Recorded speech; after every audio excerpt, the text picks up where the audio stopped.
Hello दोस्तों, तो आज एक ऐसे टॉपिक पे बात करेंगे जिसमें सीटेट के एग्ज़ाम में बहुत सारे ऐसे विद्यार्थी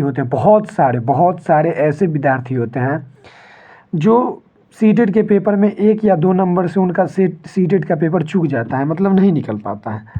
तो ऐसे बहुत सारे विद्यार्थी हैं और हम खुद उसका शिकार हो चुके हैं। अभी आप देख सकते हैं, मेरे पास ये 2024 का है, 24 का मार्कशीट है, 2024 का मार्कशीट है।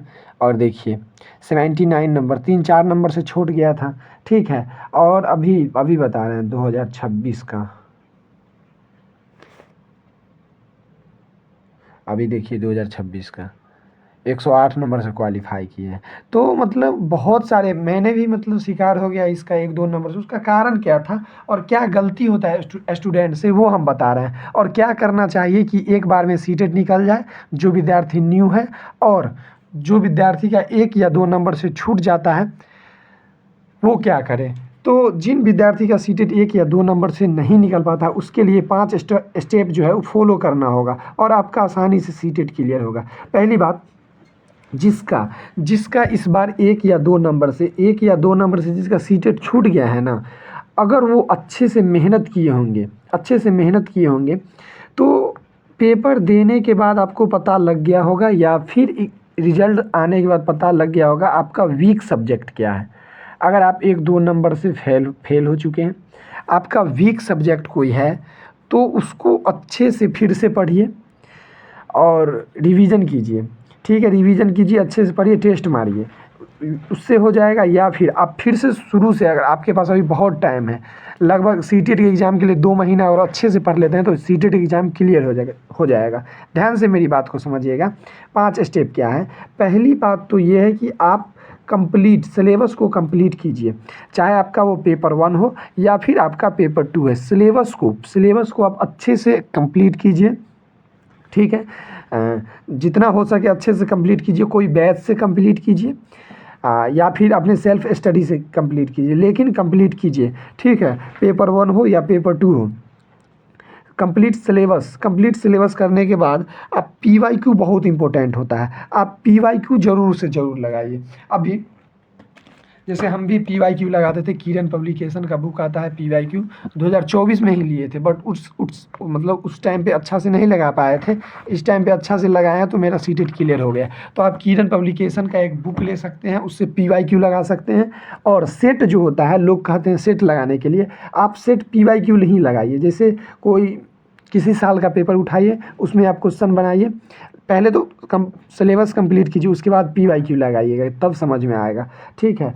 तो कोई सेट अलग से सेट नहीं खरीदना है। जैसे ये किरण पब्लिकेशन का आप, या फिर कोई भी पब्लिकेशन का आप सीटेट का PYQ खरीद लीजिए, क्वेश्चन बैंक, उससे PYQ लगाइए, ठीक है।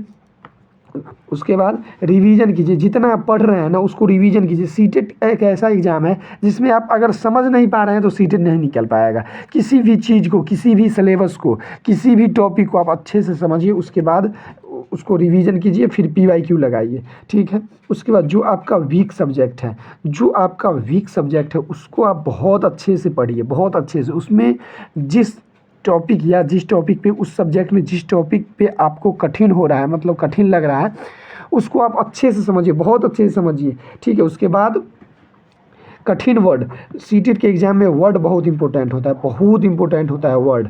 बहुत ऐसे वर्ड होते हैं जो विद्यार्थी को समझ नहीं पाते हैं, या फिर ऐसे वर्ड होते हैं जो पहली बार देखते हैं। तो उस वर्ड को, सीटेट के एग्ज़ाम में वर्ड इंपॉर्टेंट है, तो उस वर्ड को अच्छे से ध्यान से समझे और याद रखें। बहुत सारे ऐसे वर्ड होते हैं। मेरे हिसाब से सीटेट के जो पेपर होता है उसमें लैंग्वेज 1 या लैंग्वेज 2 जिसमें हिंदी होता है या फिर संस्कृत होता है, उसका पेडागोजी का जो ये क्या कहता है वर्ड आता है, बहुत हार्ड होता है। तो आप उस पर काम कर सकते हैं। और मैंने भी मतलब ये किया था, जैसे आपको हम दिखा रहे हैं।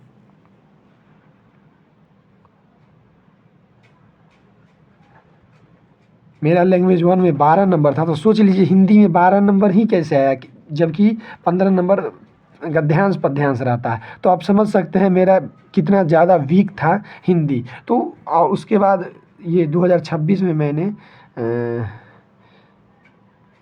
16 नंबर ये संस्कृत का है, क्योंकि हमने लैंग्वेज 2 कर दिया था।